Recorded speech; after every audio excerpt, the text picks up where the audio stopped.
ହଜ୍ ଯାତ୍ରୀଙ୍କୁ ବିପୁଳ ସ୍ୱାଗତ ସମ୍ବର୍ଦ୍ଧନା। ପୁରୀ ଜିଲ୍ଲା ପିପିଲି ଅଞ୍ଚଳର ବିଶିଷ୍ଟ ସମାଜସେବୀ ମହମ୍ମଦ ସବିର ଏବଂ ତାଙ୍କ ଧର୍ମପତ୍ନୀ ରସିଦା ବେଗମ ଉଭୟ ଚଳିତ ବର୍ଷର ହଜ୍ ଯାତ୍ରାରେ ସାମିଲ ହୋଇ ମକ୍କା ମଦିନା ଯାତ୍ରା କରୁଛନ୍ତି।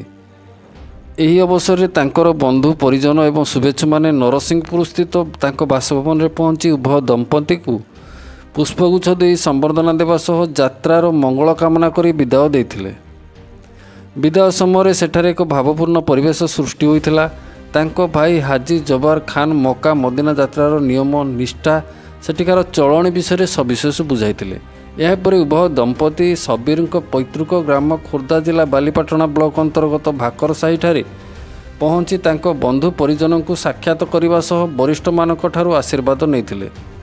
ପୂର୍ବତନ ବିଧାୟକ ତଥା ବାଲିପାଟଣା ବାଲିଅନ୍ତା କଂଗ୍ରେସ ବିଧାୟକ ପ୍ରାର୍ଥୀ ଶ୍ରୀଯୁକ୍ତ କୃଷ୍ଣଚନ୍ଦ୍ର ସାଗରିଆ ଭାକରସାହି ମସଜିଦରେ ପହଞ୍ଚି ଉଭୟଙ୍କୁ ଶୁଭେଚ୍ଛା ଜଣାଇବା ସହ ଯାତ୍ରାର ମଙ୍ଗଳ କାମନା କରିଥିଲେ। ଏହାପରେ ତାଙ୍କର ବନ୍ଧୁ ପରିଜନ ଏବଂ ଶୁଭେଚ୍ଛୁମାନେ ଭୁବନେଶ୍ୱର ରେଳ ଷ୍ଟେସନ ପର୍ଯ୍ୟନ୍ତ ଆସି ଭାବପୂର୍ଣ୍ଣ ବିଦାୟ ଦେଇଥିଲେ। ଭୁବନେଶ୍ୱରରୁ ପ୍ରଭାକର ବିଶ୍ୱାଳଙ୍କ ରିପୋର୍ଟ, ଜାଗ୍ରତ ଭାରତ ନ୍ୟୁଜ୍।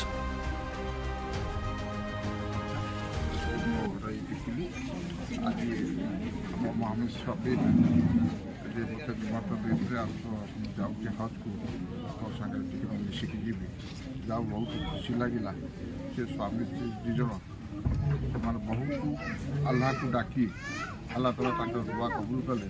ଆଜି ସେ ହଜ୍ ପାଇକି ବାହାରିଛନ୍ତି ଏବଂ ଆମେ ମଧ୍ୟ ଆଲ୍ଲାହକୁ ବା ଭଗବାନଙ୍କୁ ପ୍ରାର୍ଥନା କରୁଛୁ ତାଙ୍କର ହଜ୍ ସୁବିଧାରେ ହେଇଯାଉ, ଇଏ ନ ହଉ।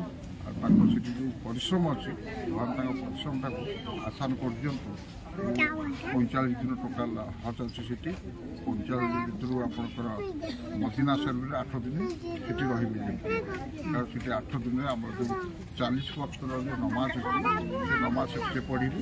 ତାପରେ ସେଠୁ ମଦିନା ଶରୀଫରେ ଆସିବେ ମକ୍କା ମଦିନା। ବାକି ଆପଣଙ୍କ ଯେଉଁ 40 ଦିନ 8 ଦିନ ପକେଇବେ, ଯେଉଁ 32 ଦିନ ଅଛି ସେଠି 32 ଦିନ ପକେଇବେ। ଆକ୍ଚୁଆଲି ସେଠି ହଜ୍ ହେଉଛି 6 ଦିନ। 6 ଦିନ ଯେଉଁ ଆମର ଯେଉଁ ନୀତି ରିଆଜ ଅଛି ସେଠି ପ୍ରକୃତ 6 ଦିନ ହେଉଛି ଟିକେ ପଡ଼େ। ସେଠି ବୟସ ଥିଲେ ଜଣାପଡ଼ିବନି, ଟିକେ ଅଧିକ ବୟସରେ 60, 70, 80 ବର୍ଷ ହେଇଗଲେ ସେଠି ବାଧା ଲାଗିବ। କାରଣ ଲୋକ ସେଠି ଏତେ ପ୍ରଚୁର ସଂଖ୍ୟାରେ ମାନେ ଗହଳି, ସେ କହିବା କଥା ନୁହେଁ। ଆପଣ ଚାହିଁବେ ଯଦି ହାତଟା ତଳେ ପକାଇ ଦେଇଛନ୍ତି ହାତଟା ଉପରୁ ଉଠିବାକୁ ଆପଣ ଉଠାଇ ପାରିବେ ନାହିଁ, ଏତେ ଗହଳି ଅଛି। ଯାହା ହଉ ଆମେ ସମସ୍ତେ ଆଲ୍ଲାହ ପାଖରେ ପ୍ରାର୍ଥନା କରୁଛୁ ତାଙ୍କ ହଜ୍ କବୁଲ ହଉ, ସେମାନେ ଯାଇକି ଭଲ ଫେରନ୍ତୁ। ଏବଂ ଆମେ ଆମନ୍ତ୍ରଣ ଦେଉଛୁ ଏମିତିକା ଯେଉଁମାନେ ଭଗବାନ ଆର୍ଥିକ ଅବସ୍ଥା ଭଲ ଦେଇ ରଖିଛି ଆମର ହଦିସ ହିସାବରେ ସେମାନେ ମଧ୍ୟ ହଜ୍ ଜୀବନରେ ଥରେ ଯାଇକି ହଜ୍ କରିଦେଇକି ଆସନ୍ତୁ। ଏବଂ ମନ ଯଦି ବଳେଇ ଯିବେ ତାହେଲେ ହଜ୍ କରିଦେଇ ପଳାଇବେ। ଯେ ପର୍ଯ୍ୟନ୍ତ ମନ ନ ବଳେଇଛନ୍ତି ସେ ପର୍ଯ୍ୟନ୍ତ ସେ ହଜ୍କୁ ସେ ଯାଇପାରିବେ। ମନ ବଳାନ୍ତୁ, ପାସପୋର୍ଟ ବାହାର କରିଦିଅନ୍ତୁ, ନିଶ୍ଚିତ ସେମାନେ ହଜ୍କୁ ଆଲୋଚନା। ଠିକ୍ ଅଛି।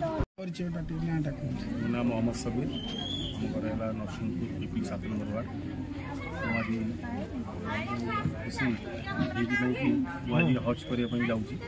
ହଜ୍ ଯେଉଁ କି ଫର୍ଜ ଅଛି, କମ୍ପଲସରି କୁହାଯାଏ। ଆଉ ମୋର ବଡ଼ ଭାଇ ଜବାର ଭାଇ ପାଖରେ ଅଛନ୍ତି। ତାଙ୍କର ବହୁତ ଏଥିରେ ମାନେ ଗୋଟେ ସକ୍ସେସ୍ ଲୋକ ଭିତରେ ଯେମିତି ଲୋକର ହାତ ଥାଏ, ତ ହଜ୍ ଭିତରେ ତାଙ୍କର ବହୁତ ବଡ଼ ହାତ ଅଛି। ଆଉ ତାଙ୍କୁ ମୁଁ ଧନ୍ୟବାଦ ଦେଉଛି। ମୋ ଶବ୍ଦରେ ହଉ ମୋର ସୁଖ ଦୁଃଖର ସାଥି ସେ ବି ଆଜି ମୋତେ ବାରମ୍ବାର କହୁଥିଲେ ହଜ୍ ପାଇଁ, ତାଙ୍କୁ ବି ଧନ୍ୟବାଦ ଦେବାକୁ ଚାହିଁବି। ମୋ ବଡ଼ ଭାଇ ଫିରୋଜ ଭାଇ। ଆଉ ମୁଁ ଆଜି ଆମର ଯେତିକି ନରସିଂହପୁର 7 ନମ୍ବର ୱାର୍ଡ଼ର ବାସୀମାନଙ୍କୁ ଧନ୍ୟବାଦ ଦେବାକୁ ଯାଉଛି। ମୁଁ ଆଜି ହଜ୍ କରିବାକୁ ଯାଉଛି। ଭଗବାନ ହଜ୍କୁ କବୁଲ କରନ୍ତୁ। ଅଞ୍ଚଳବାସୀଙ୍କ ସୁଖ ସମୃଦ୍ଧି ଏକତା ପାଇଁ ମୁଁ କିଛି ମାନି ଯାଉଛନ୍ତି। ଆମର ସମସ୍ତଙ୍କର ଶୁଭକାମନା ଅଛି, ହାର୍ଦ୍ଦିକ ଶୁଭେଚ୍ଛା ଅଛି। ଏବଂ ସେ ଆଲ୍ଲାହ ତାଙ୍କୁ ହଜ୍ରେ ନିଶ୍ଚିତ ଭାବରେ ଶୁଭରେ ଭଲରେ ନେବେ ଏବଂ ଭଲରେ ଘରକୁ ଆଲ୍ଲାହଙ୍କ ପାଖରେ ଏତିକି ଆମେ ଦୁଆ କରୁଛୁ। ନିଶ୍ଚିତ ଭାବରେ ତାଙ୍କର ମନସ୍କାମନା